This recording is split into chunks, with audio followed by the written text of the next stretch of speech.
दिन के लिए, लेकिन आपसे कहना जब भी हम कहीं भी आराधना में जाएं, एक ही विचार के साथ जाएं, मैं प्रभु आपकी उपस्थिति में जा रहा हूँ, आपके वचन के द्वारा, आपकी आराधना के द्वारा, गीतों के द्वारा, दुआएं के द्वारा प्रभु जो मेरे जीवन से बात कीजिए। और जब हम ऐसे विचार के साथ जाते हैं, हमारा परमेश्वर हमसे बातचीत करता है। आज से कई साल पहले की बात है, एक व्यक्ति प्रभु से बहुत प्यार करता था, परमेश्वर के साथ अपने समय को बिताता था, और व्यक्ति ऐसा उसके बारे में लिखा गया है कि वो धर्मी था, परमेश्वर से प्रेम करता था, अपने घराने समेत प्रभु की महिमा करता था, लगातार प्रभु के साथ बना रहता था, प्रभु के लोगों को बहुत कुछ वो देता था, और ऐसा वो जीवन अपने लाइफ तक बिता रहा था।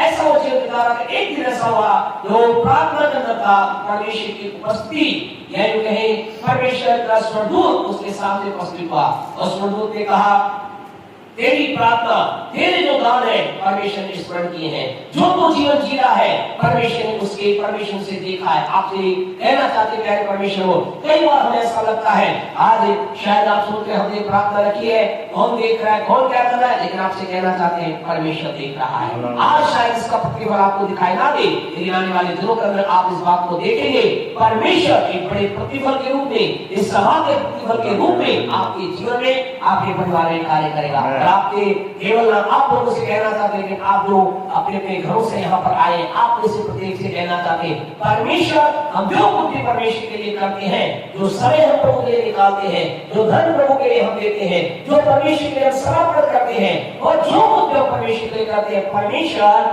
अपने डायरी में, अपनी पुस्तक में हर एक चीज को लिखता है। और एक समय आता है, अभी हमें पता नहीं चलता, एक टाइम आता है, चाहे हो सकता है उस समय हमारे जीवन का बहुत कठिन समय चल रहा हो, हमारे जीवन में लगता हो कुछ हमें समझ में नहीं आ रहा, आपसे कहना था उस समय का परमेश्वर एक सामर्थ को लेकर के कहता है, हमारे जीवन में आशीष की वह वर्णन करता है, घोषणा करता है, और तब हमें लगता है ये क्या हो गया, मैंने ऐसा सोचा नहीं था, ये रास्ता मेरे जीवन में कैसे खुल गया, ये कार्य मेरे जीवन में कैसे हुआ। वो इसलिए हुआ क्योंकि परमेश्वर ने के लिए आपने कभी ना कभी कुछ किया था। इस व्यक्ति के जीवन में ऐसा हुआ, और जब इस व्यक्ति के जीवन में इस आशीष को प्राप्त हुआ, इसको प्रभु ने कहा, जा मेरे एक दास है जिसका नाम पतरस है, उसे बुला और अपने घर के अंदर बुला, और कहे वो उसको क्या करे, घर में आकर प्रभु के वचन को प्रचार करे। और जब वो प्रेरितों का उसके 10वें अध्याय को आप हमारे साथ निकालोगे, वह ऐसा लिखा है, प्रेरितों का उसका 10वां अध्याय अगर आप हमारे साथ निकालोगे, उसके 44 वर्ष के अंदर ऐसा लिखा गया है,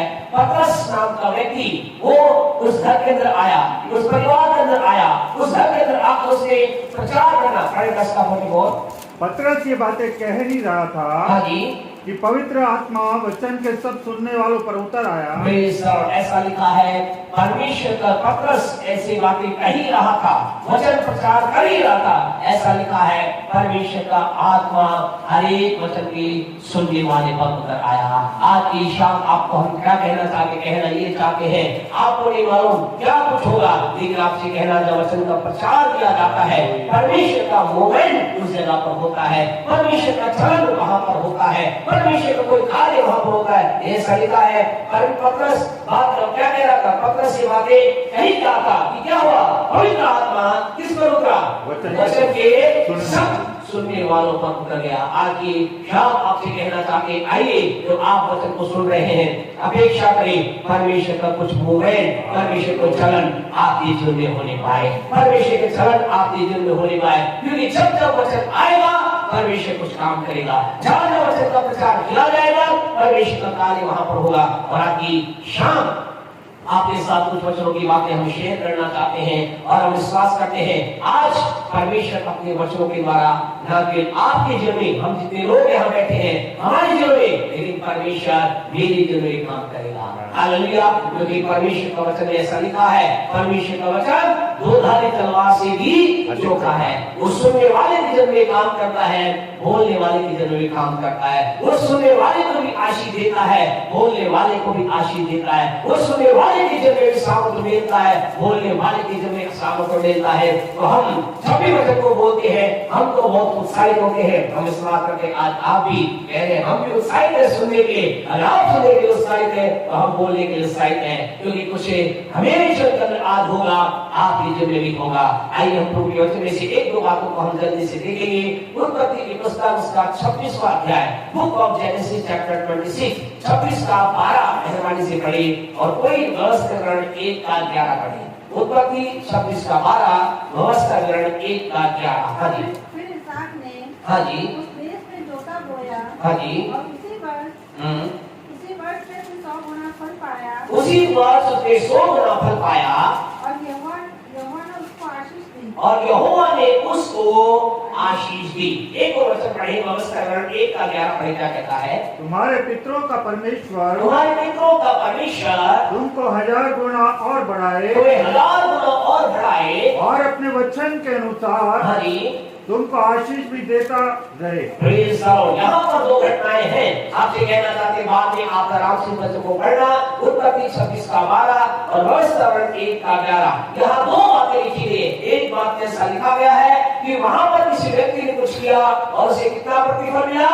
100 गुना प्रतिफल मिला। एक दूसरी जगह पर परमेश्वर बातचीत कर रहा है और वहां पर परमेश्वर व्यवस्था विवरण 1:11 में कह रहा है, परमेश्वर क्या करे? परमेश्वर तुमको 1000 गुना और बढ़ाए। हम दो बातों को यहाँ पर देखते हैं। एक जगह पर 100 गुना प्रतिफल, दूसरी जगह पर 1000 गुना बढ़ोतरी को देखते हैं। हम दो बातों को देखते हैं। दूसरी बात इस जगह क्या दिखाई देती है? एक जगह पर परमेश्वर जो बातचीत कर रहा है या बोल रहा है, किसके बारे में बोल रहा है? एक व्यक्ति के बारे में, एक व्यक्ति जिसका नाम है इसहाक। लेकिन एक दूसरी जगह पर जो परमेश्वर बातचीत कर रहा है वो किससे बात कर रहा है? एक बड़ी जाति से बात कर रहा है। यूं कहे देश से बातचीत कर रहा है जिसका नाम है इजराइल है, उनके बारे में कह रहा है। अब यहाँ पर हम कई प्रकार की बातों को देखते हैं। पहली बात 100 गुना ब्लेसिंग को देखते हैं, दूसरी बात 1000 गुना बढ़ोतरी को देखते हैं, तीसरी बात एक व्यक्ति की जीवन में आशीष को देखते हैं, चौथी बात एक देश को आशीष होने बातें। ये अलग अलग प्रकार की चार बातें हैं,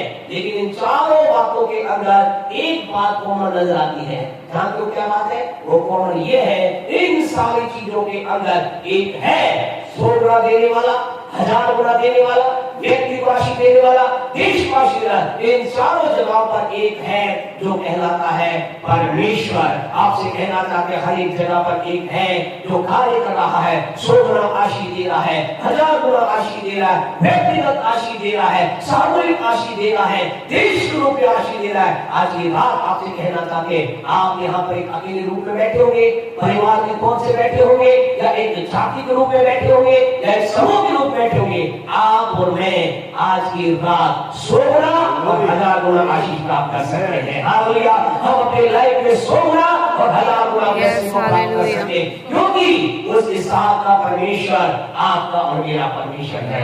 हालेलुया। उस इस्राएल जाति का परमेश्वर आपका और मेरा परमेश्वर है। और उस परमेश्वर के बारे में रोमियो 2:11 के अंदर ऐसा लिखा है, वो किसी का पक्षपात नहीं करता। आज की रात जब आप सामने यहाँ बैठे हैं, एक ही बात को उठे, परमेश्वर मेरे जीवन में भी 100 गुना और 1000 गुना की आशीष आपको दे सकता है। परमेश्वर मेरी लाइफ में, और जब आशीष की बात बोलते हैं, आशीष का मतलब केवल धन ही नहीं है, आशीष का मतलब केवल चंगाई भी नहीं है। जब परमेश्वर आशीष वर्ड को यूज करता है, आशीष का मतलब संपूर्ण आशीष, अर्थात आशीष का मतलब पूरी आशीष। हमारे धन के क्षेत्र में आशीष, हमारे शरीर के अंदर का आशीष, हमारे पारिवारिक आशीष, हमारे जीवन की आशीष।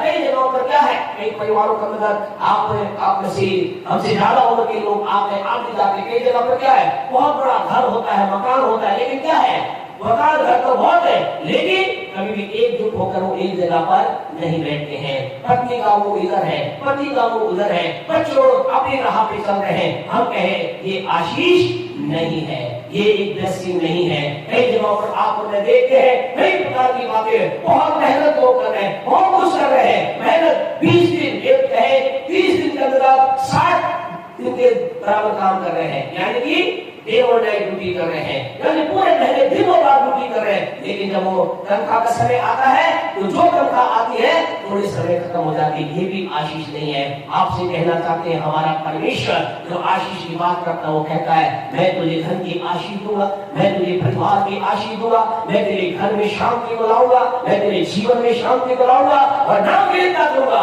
लेकिन मैं उनके वचन में यूहन्ना 20 और उसकी दूसरे वचन को आप पढ़ेंगे, वहां आशीष का एक अर्थ हम समझ सकते हैं। आज वो परमेश्वर आपको मुझे एक आशीष करने चलना चाहता है। 30 यूहन्ना उसके दूसरे वचन के अंदर क्या लिखा है, पढ़ेंगे। यूहन्ना हे प्रिय, ये प्रिय, मेरी ये प्रार्थना है मेरी ये प्रार्थना है कि जैसे तू आत्मिक उन्नति कर रहा है, जैसे तू आत्मिक उन्नति कर रहा है, वैसे ही तू सब बातों में उन्नति करे सब बातों में उन्नति करे और भला चंगा रहे। हाँ, भला चंगा। ऐसा ना है ये आशीष तो मेरे पड़ोसी के लिए है, ये आशीष तो पास्टर साहब के लिए है, ये आशीष तो उन लोगों के लिए है जो बहुत धर्मी है। आपसे कहे ये आशीष परमेश्वर हम में से प्रत्येक को देना चाहता है। परमेश्वर का हम आत्मिक ताकत अंदर बढ़ोतरी प्राप्त करें, सब बातों में बढ़ोतरी प्राप्त करें और कैसे रहे, भले चंगे रहे, चंगाई कर रहे। और ये प्रभु हमें करना चाहता है। और सवाल ये है ये होगा कैसे, इसके लिए बहुत बड़ी टीचिंग है, बहुत सी बातें हैं, लेकिन केवल हम 3 बातें बोल करके हम प्रार्थना के समाप्त विषय को खत्म करेंगे। अगर आज हम कहें पूछने वाली बात नहीं है, लेकिन हम ये कहें कितने लोग हैं जो 100 गुना आशीष चाहते हैं, कितने लोग हैं 1000 गुना आशीष चाहते हैं, तो शायद आपको इसको जो एक हाथ उठाएंगे। लेकिन अगर खुदा मुझे कहे मैं तो 2 हाथ उठाऊंगा, हालेलुया, मैं तो खुदा मैं तो 100 गुना आशीष पाना चाहता हूँ, मैं 1000 गुना आशीष पाना चाहता हूँ। हम कहें आप में से प्रत्येक भी ऐसा ही कहेंगे। वहां उसके लिए करना क्या होगा, उसके लिए 3 विशेष बातों को हम प्रवचन से बता करके खत्म करेंगे। नंबर 1, दानियेल की पुस्तक उसका पहला अध्याय हमारे से निकालें, उसकी 8वीं आयत को पढ़े। दानियेल की पुस्तक उसका पहला अध्याय उसके 8वें वचन को पढ़े। यहाँ पर एक पहला काम आपको और मुझे करना है। हम जो ब्लेसिंग को प्राप्त करना चाहते हैं, आशीष को प्राप्त करना चाहते हैं, 100 गुना और 1000 गुना बढ़ोतरी को देखना चाहते हैं। दानियेल 1:8। परंतु दानियेल ने अपने मन में ठान लिया कि वह राजा का भोजन खाकर और उसके पीने का दाख मधु पीकर अपवित्र ना होए, पवित्र ना होगा। यहाँ पर एक विशेष बात, दानियेल 1:8 पेज नंबर कैसे बता दे, 1031 1031 के अंदर मिलेगा, 1031 के अंदर ये मिलेगा। दानियेल की पुस्तक 1031 के अंदर ये मिलेगा। आपसे कहना चाहते हैं प्यारे परमेश्वर को, यहाँ एक व्यक्ति है जो बंधुआई में है, यहाँ एक व्यक्ति है जो बंधन के अंदर पड़ा हुआ है, लेकिन इसके जीवन के हम एक बात को सीख सकते हैं, कैसे हम आशीष को प्राप्त कर सकते, कैसे मैं आप आशीष का भाग रहे। उसके लिए पहला काम क्या, मुझे आपको मन में ठान लेना है। क्या ठान लेना है, ये ठान लेना है कि मैं परमेश्वर की बातों के लिए कोई समझौता नहीं करूंगा। हालेलुया, मैं परमेश्वर की बातों के लिए अपने आप को मैं समर्पित करूंगा, परमेश्वर की बातों के लिए मैं अपने आप को दूंगा। आज की रात आपसे कहना चाहते हैं, मेरी जीवन के अंदर परमेश्वर की इस ब्लेसिंग का पहला कदम ये है, मैं आप ठान ले। क्या ठान ले, परमेश्वर की बातों के लिए मैं कोई समझौता नहीं करूंगा। कुछ भी हो जाए, मेरे जीवन की परिस्थिति कैसी भी आ जाए, मुझे कुछ भी करना पड़ जाए, अगर मैंने परमेश्वर की बात को करने का निर्णय लिया है, अगर मैंने धार्मिकता पे चलने का निर्णय लिया है, हमें निर्णय लेना है, धार्मिकता में चलने का निर्णय लेना है, सच्चाई में चलने का निर्णय लेना है, पवित्रता में चलने का निर्णय लेना है, और उस निर्णय को लेकर अपने मन में ठान लेना है, इससे मैं पीछे नहीं हटूंगा। आपको मालूम है, यहाँ पूरी घटना अभी वर्णन नहीं कर सकते, छोटे शब्द बताते हैं। इस व्यक्ति ने ठान लिया कि जो राजा कह रहा है वो मैं नहीं करूंगा, जो परमेश्वर कह रहा है वो मैं करूंगा। और जानते इसके पीछे कितना रिस्क था, इसके पीछे ये रिस्क था कि अगर ये बात राजा तक पहुंच जाती, अगर ये बात राजा तक पहुंच जाती तो क्या होगा, इसके सर को इसके घर से उसी समय अलग कर दिया जाता। इसने रिस्क लिया, इसने मरने के लिए तैयार हो, अगर राजा तक पहुंच जाए। इसने ऐसा नहीं किया चुपके से कमरे में बैठ कर, ठीक है भाई मैं ऐसा करता हूँ। इसने राजा ने जो अधिकारी इस पर ठहरा के उनके सामने घोषणा कर दी, मैं ऐसा नहीं करूंगा, मैं इस बात के लिए मैंने एक बात को ठान लिया है, मैं परमेश्वर की बात को मानने के, परमेश्वर की धार्मिकता में चलने की मैंने एक निर्णय लिया है, ठाना है, मैं उससे पीछे नहीं हटूंगा। और दूसरे शब्दों में क्या कह रहा है, चाहे मुझे मरना पड़ जाए। आपसे कहना चाहते, अगर आपने मेरे जीवन के अंदर ये विचार उत्पन्न हो जाए, ये बात आ जाए हमारे जीवन के अंदर आशीष आने से, हम कहे लोग तो क्या स्वर्गदूत भी आपके जीवन में आशीष को आने से रोक नहीं सकते। दुनिया की कोई सामर्थ आपके जीवन में, आपके परिवार में आशीष को आने से रोक नहीं सकती। हम करके तो देखें, जो इस निर्णय लिया, जानते क्या हुआ, ऐसा हुआ जो इसके ऊपर अधिकारी ठहरा गया था उसका मन चेंज हो गया। उसने कहा ठीक है, हम ऐसा करेंगे। और उसके पश्चात थोड़े समय के पश्चात ऐसा हुआ, इसके जीवन के अंदर कुछ ऐसा होता है। इसी दानियल नाम के व्यक्ति को दूसरे बहुत से लोग थे, दूसरे बहुत से लोग इसी के साथ थे, जिन्होंने क्या किया? समझौता किया। जिन्होंने क्या किया?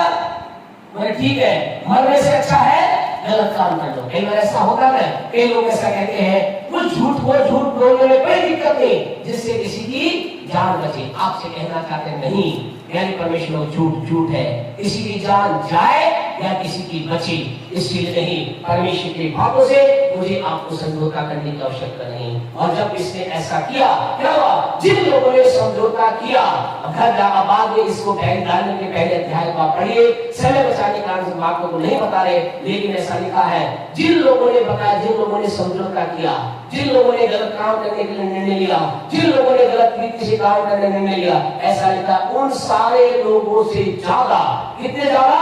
10 गुना ज्यादा इसकी बुद्धि तेज हो गई और राजा ने इसकी प्रशंसा की। कहा ये दानियल है जो हमें सम्मुख रहेगा। खुदा को महिमा दे, आपसे कहना है, आप एक निर्णय लेंगे, हम कभी नीचाई में नहीं जाएंगे। लगेगा मृत्यु सामने है, लगेगा हानि हो रही है, लगेगा लॉस हो रहा है, लेकिन अंत में हम जय प्राप्त करेंगे, अंत में हम विजय प्राप्त करेंगे, अंत में मैं आप उस स्थान पर जाएंगे जिसके बारे में लोग, दूसरे लोग क्या सोच रहे होंगे? अरे हमने ऐसा क्यों कर लिया, हमने गलत काम क्यों कर लिया, हमने नशा क्यों कर लिया, हमने राजा की बात क्यों मान ली। काश हम भी इस बात पे टिके रहते तो शायद हमें भी वो ऊंचाई की बात मिलती। आज की रात आपसे कहना चाहते, पहला काम आपको मुझे क्या करना है? परमेश्वर की बातों को करने का ठान लेना है। नंबर 2, दूसरा क्या काम करना है? दानियल 6 का 10 जल्दी से पढ़िए, जल्दी हम चलेंगे, समाप्त करेंगे।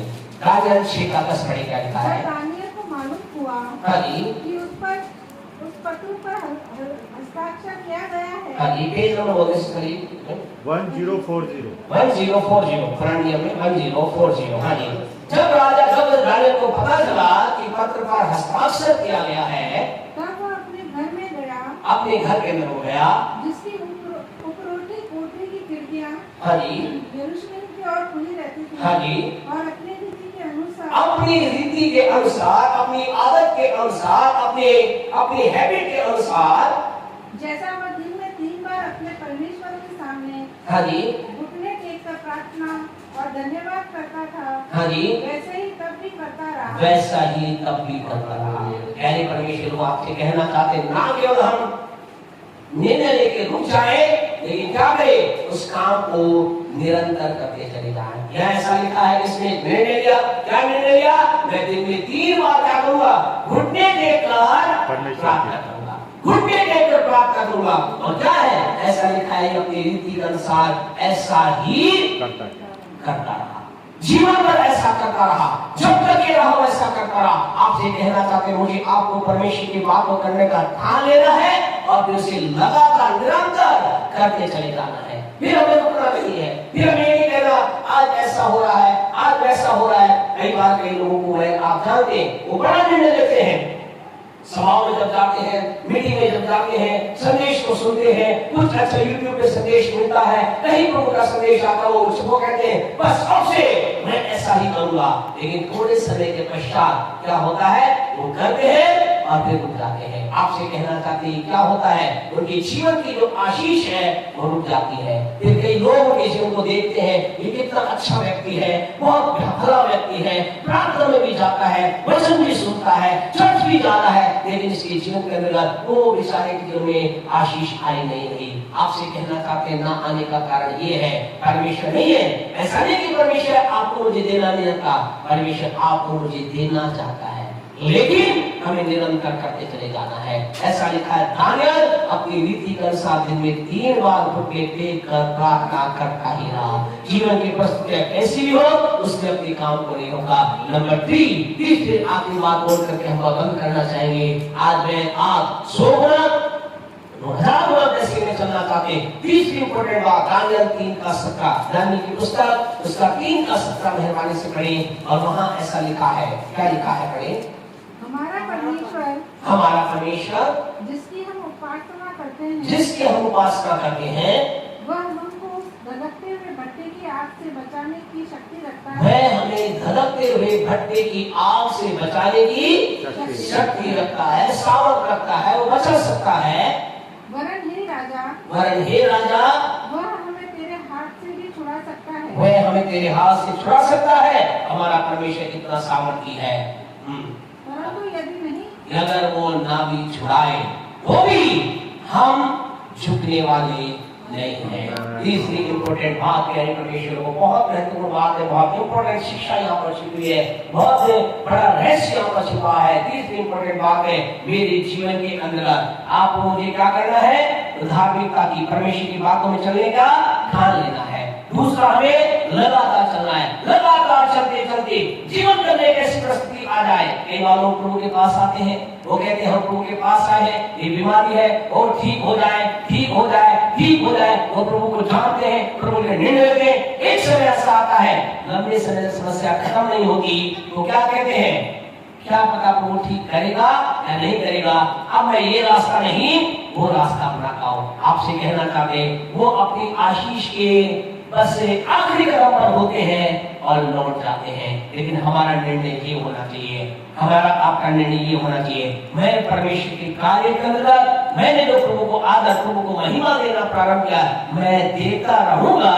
मेरे जीवन में आशीष ना भी आए, ना का तो सवाल है ही नहीं, ना का तो सवाल है, लेकिन कई बार हमें कहना पड़ता है। कई बार मुझसे आपके मुंह से प्रभु ये सुनना चाहता है, ये देखना चाहता है, क्या ये मेरा बेटा जीवन के अंदर, अगर आज मैं इसे गाली ना दूं, आज मैं इसे ब्लेसिंग ना दूं, आज मैं इसकी तरह चंगाई ना दूं, इसके मुंह से क्या निकलता है? क्या उस समय के अंदर मैं आप कहेंगे, प्रभु अगर तेरी इच्छा नहीं, प्रभु की इच्छा है, लेकिन अगर हमें लगे प्रभु आज मेरे जीवन में चंगाई ना भी आए, फिर भी मेरे जीवन के अंदर मैं इस बीमारी के साथ भी महिमा तो केवल तेरी ही करूंगा, महिमा तो केवल तुझे ही दूंगा, मैं अपने सर को किसी और चीज के सामने नहीं झुकाऊंगा, मैं अपने जीवन के अंदर केवल तुझे महिमा दूंगा, कुछ भी हो जाए। और जानते क्या हुआ?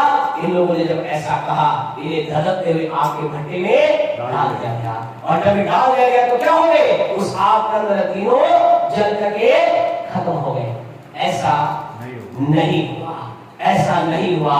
उस आग के धधकते भट्टे में प्यारे परमेश्वर को मालूम है क्या हुआ? खुदा के लोग ऐसा बताते हैं, परमेश्वर के जब ऐसा बताते हैं, जो ही इन लोगों ने निर्णय लिया हमारा परमेश्वर ना भी बचाए, हम झुकने के लिए तैयार नहीं है। इससे पहले कि आग के भट्टे में ये शद्रक, मेशक, अबेदनगो जाए, परमेश्वर वहां पे जाकर के खड़ा हो गया, वो अपनी बाहों को खुलाकर खड़ा हो गया और उस टाइम में कह रहा होगा, इन लोगों ने मेरे लिए मुझे महिमा दी है, इन्होंने मुझे स्थान दिया है, इन्हें आग नहीं, आग की एक लोग भी, आग के बूंद भी छुए ना पाएंगे। मैं इससे पहले कि ये आग ले जाए, मैं आग ले जाकर इनके लिए सुरक्षा का कवच बन जाऊंगा। हालेलुया। आपसे कहना चाहते, आप समस्या में जाएंगे, परमेश्वर इससे पहले कि वो समस्या आपको खत्म करे, परमेश्वर सुरक्षा कवच बनकर रहेगा। ये समस्या इसे खत्म नहीं करेगी, मैं इस समस्या में इसे सुरक्षा देकर इस समस्या से बचाऊंगा, और इसी आग में मैं इसको नई महिमा दूंगा। इसी आग में, इस आग के द्वारा मैं इसके जीवन के अंदर एक नई ऊंचाई पर लेकर जाऊंगा। और जब ये गए, राजा ने देखा, राजा ने क्या देखा? मैंने डाले तो 3 लोग थे, ये 4 लोग दिखाई देते हैं। और शद्रक, मेशक, अबेदनगो से राजा ने पूछा, क्या पूछा? क्या तुम्हारा ये कौन है? कौन आ गया? उन्होंने कहा, हमारे परमेश्वर ने, जिसकी हम आराधना करते हैं, उसने स्वयं आकर हमें बचा लिया। और राजा ने कहा, आओ बाहर आओ, लेट अस वेलकम देम, और उनका जोरों से स्वागत हुआ। और ऐसा लिखा है, उस दिन के बाद उनके पद को, उनके पोस्ट को, उनके सम्मान को कई गुना उनकी पोस्ट को बढ़ा दिया गया। हालेलुया। आपसे कहना था, जिस दिन हम ये निर्णय ले लेते हैं, अगर मेरे जीवन में आज समस्या खत्म ना भी हो, मैं प्रभु के अलावा किसी और के सामने ना झुकूंगा, हमारे जीवन में आशीष का एक नया द्वार खुल जाता है, हमारे जीवन में उन्नति के नया द्वार खुल जाता है, हमारे जीवन में ब्लेसिंग एक नया द्वार खुल जाता है। समस्याएं हमें खत्म नहीं कर पाएंगी, चिंताएं हमें नाश नहीं कर पाएंगी, बीमारी हमें खत्म नहीं कर पाएगी, करना क्या है। आज मुझे आपको एक ही बात कहने की आवश्यकता है। प्यारे परमेश्वर, आज मैं आप लोग 100 गुना और 1000 गुना ब्लेसिंग को देखना चाहते हैं। मुझे आपको ठान लेना है, मैं परमेश्वर की बातों को करता रहूंगा, मैं परमेश्वर की बातों को निरंतर करूंगा। मैं जीवन की ऐसी परिस्थिति आ जाए, महिमा के लिए उसको दूंगा।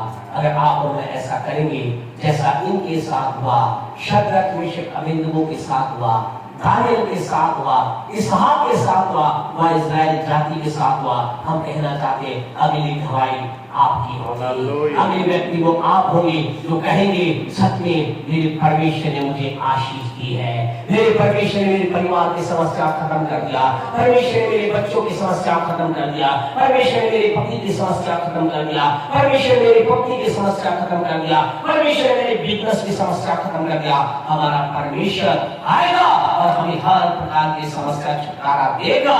ना कि हमारा परमेश्वर छुटकारा देगा, लेकिन हमें एक नए स्तर पर लेकर जाएगा।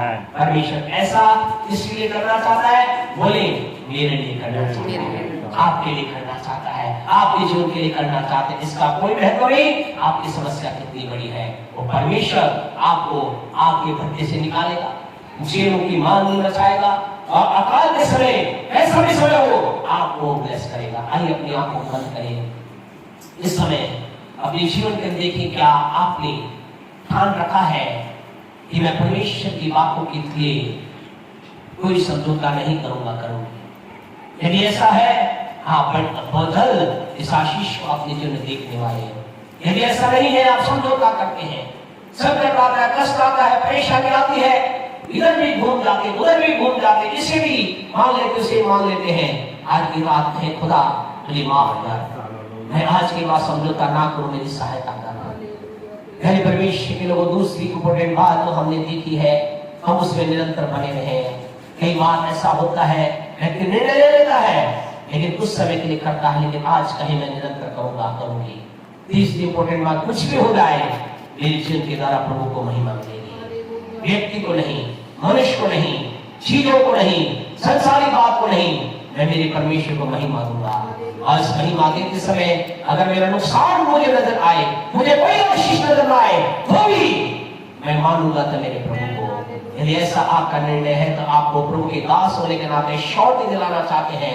बहुत जल्द एक गवाही हम आपकी सुनेंगे, एक फोन कॉल आपका हमारे पास आएगा, आप कहेंगे पास्टर साहब सच में खुदा ने हमारे लिए बड़ा काम किया, हमारे बिगड़े काम बन गए, हमारा परिवार बन गया, हमारे बच्चों का परिवार बन गया, हमारा जीवन बन गया, हमारे जीवन में कुछ अलग हो गया।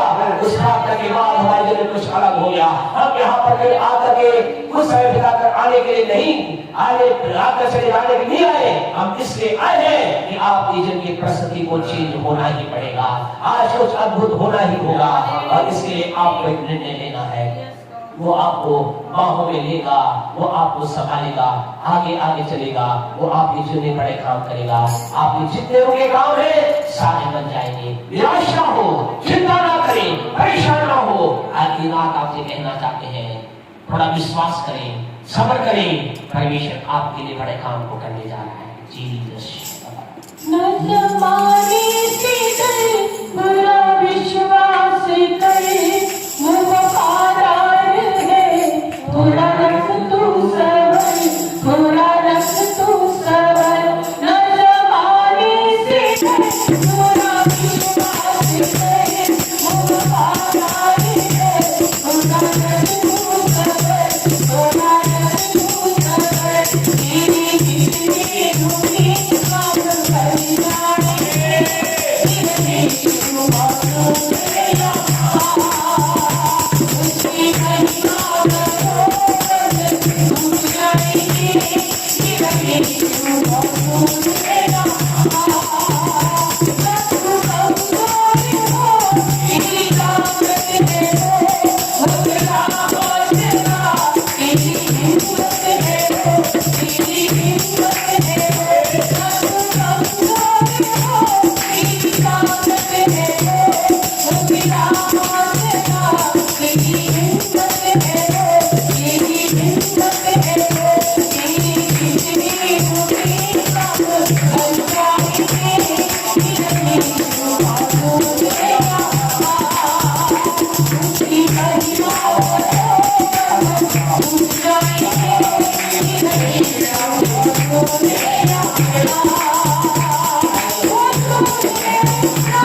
हालेलुया, थैंक यू जीसस, धन्यवाद यीशु, धन्यवाद यीशु। प्रभु हर बंधन को तोड़ते हैं, निराशा के बंधन को तोड़ते हैं, काम ना होने के बंधन को तोड़ते हैं, परिवार में जो टूट फुटाने बंधन को हम तोड़ते हैं यीशु के नाम से।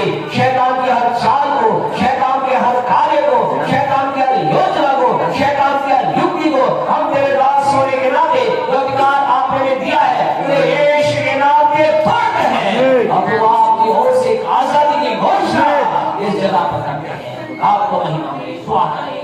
हमारे महान और जीवित अनुग्रहकारी प्रभु यीशु के नाम से आपके पास आए हैं, इस घर के लिए तेरा धन्यवाद देते हैं। आपने बहुत से संसारिक आशीष परिवार को दी है, उसके लिए हम आपका धन्यवाद देते हैं। आज कई क्षेत्र हैं जहाँ पर परमेश्वर परिवार आपकी ओर देख रहा है, आपकी ओर निहार रहा है। हम प्रार्थना करते हैं उनके जीवन के अंदर जो टूटी परिस्थिति है, बिगड़ी परिस्थिति है, यीशु के नाम में ठीक हो जाए। वो बातें जो किसी को कह नहीं सकते, परमेश्वर किसी को बता नहीं सकते, लेकिन आप तो हमारे हृदय की स्थिति को जानते हैं, आप तो हमारे अंदर की बातों को जानते हैं। आज उस परिवार के अंदर की बातें सारी ठीक हो जाए, परिवार में शांति, परिवार में आनंद, परिवार में तेरी भरपूरी आए, ऐसे हम दुआ करते हैं। हमारे ब्रदर सिस्टर के तेरे आशीष चाहते, इनकी बिटिया के, इनके बिटिया के परिवार के लिए सामर्थ चाहते, खुदा हमारी प्रार्थना है एक एक कर तेरा सामर्थ्य अभिषेक करने पाए। हम जितने लोग यहाँ पर हैं खुदा, आने वाले दिनों में अपने जीवन में 100 गुना और 1000 गुना ब्लेसिंग को देखकर आपकी महिमा करने पाए। यीशु मसीह के नाम से मांगते हैं, आमीन। हमारे परमेश्वर का प्रेम, परमेश्वर का अनुग्रह, पवित्र आत्मा की सहभागिता से लेकर यीशु मसीह के आगमन तक हमारे साथ संसार के तमाम विश्वासियों के साथ बनी रहे। आमीन, आमीन।